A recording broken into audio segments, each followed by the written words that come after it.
Mike Brandt, célèbre chanteur et compositeur qui s'était fait connaître en France au début des années 1970 grâce à des chansons devenues mythiques comme Laisse-moi t'aimer et Qui sera, aurait pu souffler sa 76e bougie ce mercredi 1er février. Mais il est hélas décédé à seulement 28 ans le 25 avril 1975, dans d'étranges circonstances.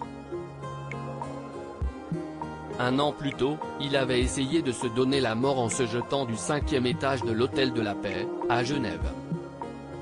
« Mon fils, que s'est-il passé ?»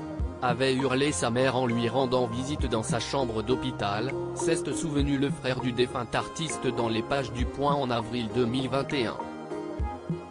« J'ai fait quelque chose de stupide, maman.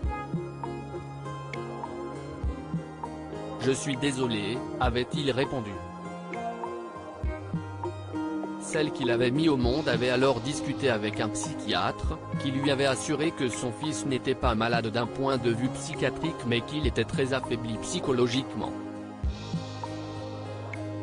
Elle s'était alors décidée à le ramener dans leur pays d'origine, l'Israël, afin qu'il rencontre des spécialistes capables de soigner ses traumatismes liés à la Shoah.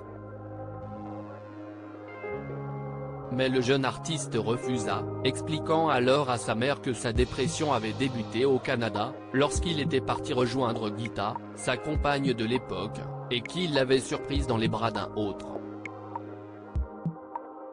Mike avait sauté par la fenêtre. Son état s'était alors aggravé à son retour à Paris, lorsqu'il découvrit qu'il avait été cambriolé. Il était alors parti à l'hôpital de Genève pour suivre un traitement.